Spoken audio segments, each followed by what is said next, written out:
bahasa Melayu dan berhitung. Bahasa pengantar yang digunakan adalah bahasa Melayu. Ketiga, ketiga kurikulum setelah 1892 setelah reorganisasi, kurikulum sekolah ini seperti ditentukan dalam Peraturan 1893 berdiri atas pelajaran membaca dan menulis dalam bahasa daerah, dalam huruf daerah dan Latin, membaca dan menulis dalam bahasa Melayu, berhitung ilmu bumi Indonesia, ilmu alam, sejarah pulau tempat tinggal, menggambar, mengukur tanah. Lama pelajaran diperpanjang dari 3 menjadi 5 kelas.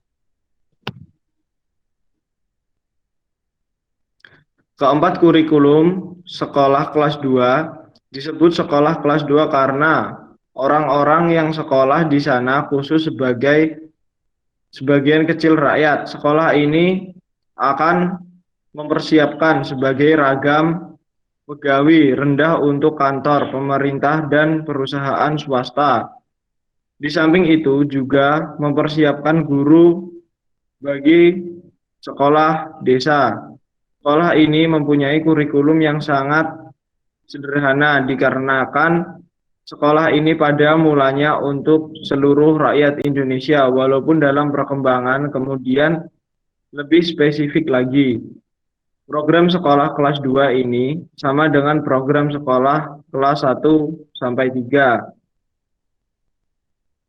Kelima, kurikulum folk, school kurikulum. School kurikulum ini sangat sederhana. Kurikulum ini muncul sering dengan kebutuhan rakyat yang pada saat itu banyak buta huruf dan tidak bisa berhitung. Akan tetapi sekolah ini tetap saja dirasa tidak memenuhi keinginan murid. Untuk melanjutkan pelajaran, banyak anak-anak dari sekolah ini yang ingin pindah ke sekolah kelas 2. Pada akhirnya, sekolah desa menjadi substruktur dari sekolah kelas 2 dengan mengadakan perbaikan kurikulum sekolah desa.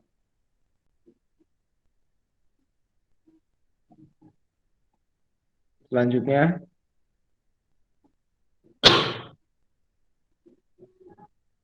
saya kembalikan ke moderator. Yang keenam, kurikulum ELS atau disebut Europe Language School. Setelah Hindia Belanda diterima kembali dari tangan Inggris pada tahun 1816 oleh para komisariat jenderal, maka pendidikan ditanggapi secara lebih sungguh-sungguh. Akan tetapi mereka hanya terfokus pada anak-anak berdarah Belanda. Yang ketujuh, kurikulum HCS atau Holland Chinese School. HCS mempunyai dasar yang sama dengan ELS. Bahasa Prancis biasanya diajarkan pada sore hari seperti halnya dengan bahasa Inggris, yang sebenarnya tidak diberikan kepada LS, namun diajarkan berhubungan dengan kepentingan bagi perdagangan. Kurikulum dan buku pelajaran pun sama dengan ELS. Selanjutnya, Kedelapan, kurikulum HIS atau Holland Island School. Pendirian HIS pada prinsipnya dikarenakan keinginan yang kian menguat di kalangan orang Indonesia untuk memperoleh pendidikan, khususnya pendidikan barat. Kurikulum HIS seperti yang tercantum dalam Statuta 1914 nomor 764 meliputi semua mata pelajaran. Yang kesembilan, kurikulum MULO atau disebut Mer Yukrip Let's or With. Dengan program yang diperluas, MULO merupakan sekolah pertama yang tidak mengikuti pola pendidikan Belanda, namun tetap berorientasi ada barat dan tidak mencari penyesuaian dengan keadaan Indonesia. Yang terakhir, kurikulum HBS atau Hogre Burger School. Kurikulum HBS di Indonesia tak sedikit pun berbeda dengan yang ada di negeri Belanda. Kurikulum ini dirasa mantap tanpa mengalami banyak perubahan. Apa yang diajarkan tampaknya universal, bahannya pun dapat berubah disesuaikan dengan perkembangan ilmu pengetahuan, namun mata pelajarannya tetap sama. Selanjutnya, periode tahun 1945 sampai dengan 1968, yaitu masa kemerdekaan dan Orde Lama. Kurikulum 1947 dan pelajaran 1947, kurikulum pertama yang lahir pada masa kemerdekaan, memakai istilah dalam bahasa Belanda, Leerplan, artinya rencana pelajaran. Istilah ini lebih populer dibanding istilah kurikulum atau dalam bahasa Inggris. Selanjutnya, kurikulum 1952, Redjana, pelajaran terurai 1952 setelah Redjana, yaitu pelajaran 1947. Pada tahun 1952, kurikulum di Indonesia mengalami penyempurnaan. Kemudian, kurikulum 1964, Sarjana Pendidikan 1964 usai pada tahun 1952. Sampai menjelang tahun 1964, pemerintah kembali menyempurnakan sistem kurikulum di Indonesia.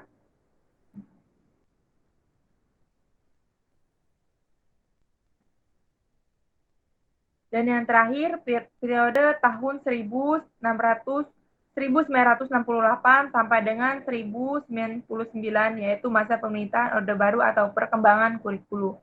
Kurikulum 1968, yaitu kelahiran kurikulum, bersifat politis, mengganti rencana pendidikan 1964 yang dicitrakan sebagai produk Orde Lama. Kurikulum 1984 dan kurikulum 1975 yang disempurnakan mengusung proses skill aparatus meski mengutamakan pendekatan proses, tapi faktor tujuan tetap penting. Kurikulum ini juga disebut sebagai kurikulum 1975 yang disempurnakan.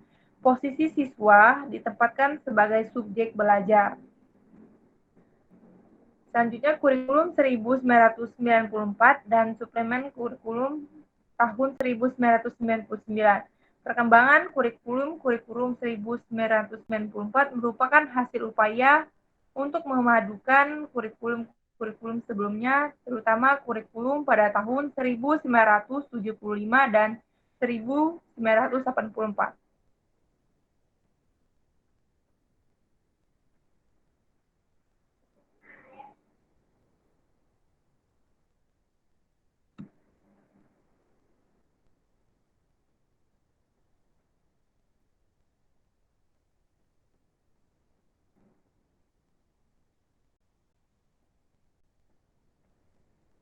Baik, untuk sesi selanjutnya kita buka sesi tanya jawab. Untuk teman-teman yang ingin bertanya